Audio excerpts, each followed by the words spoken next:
genocide is occurring in Gaza. Israel has been accused of committing genocide in Gaza, including by a United Nations Commission of Inquiry, whose findings Israel called biased and based on unverified evidence. Scandalous report. So, what is genocide, and how did the UN panel reach its findings?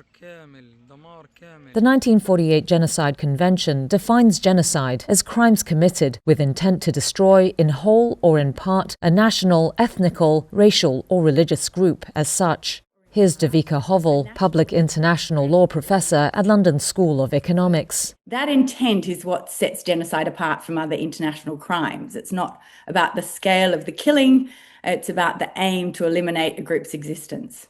There are 5 acts that can constitute genocide: killing members of a group, causing them serious bodily or mental harm, creating conditions calculated to destroy them, preventing births, or forcibly transferring children to other groups.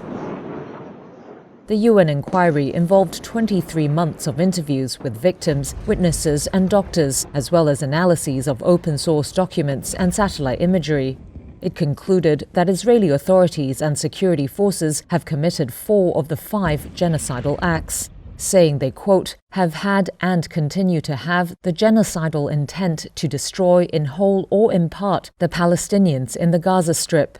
It also said it found the State of Israel responsible for the failure to prevent genocide, the commission of genocide, and the failure to punish genocide against the Palestinians in the Gaza Strip. To convict a state or individuals of genocide, a court must find that at least 1 out of the 5 underlying acts that constitute genocide took place, and that the victims were part of a distinct national, ethnic, racial or religious group. It is harder to prove than other offences, such as crimes against humanity, because it requires evidence of specific intent.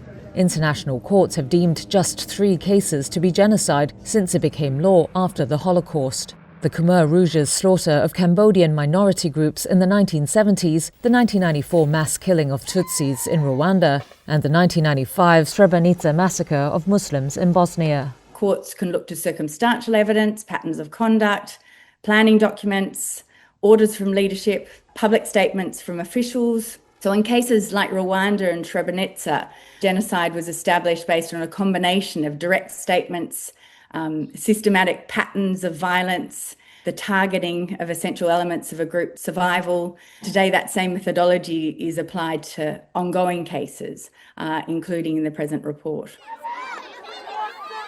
To establish intent, the UN Commission said it analysed statements made by Israeli authorities and Israel's pattern of conduct in Gaza. It cited widespread killings, the blocking of aid, forced displacement, and the destruction of healthcare facilities as evidence. And it said statements by Israeli Prime Minister Benjamin Netanyahu and other officials showed direct evidence of genocidal intent. Among them was Netanyahu's letter to Israeli soldiers in November 2023, comparing the Gaza operation to what the Commission described as a holy war of total annihilation in the Hebrew Bible. It also cited comments by former Defense Minister Yoav Gallant and President Isaac Herzog. The entire nation. Herzog condemned the report as misinterpreting his words. Netanyahu and Gallant did not respond to requests for comment. Professor Hovel called the UN report legally momentous. While it's not a judicial ruling, it does carry real weight. It will inform ongoing proceedings at the International Court of Justice and could shape future ICC prosecutions. It also activates legal obligations for other states not to be complicit, not to supply arms, and to take action to prevent and punish genocide. The genocide case at the International Court of Justice against Israel was brought by South Africa. Commonly called the World Court, it's the highest court for disputes between states. Separately, the International Criminal Court, or ICC, can prosecute individuals on genocide charges. It issued arrest warrants last November for Netanyahu and Gallant for alleged war crimes and crimes against humanity in the Gaza conflict. Prosecutors at the time did not bring charges of genocide.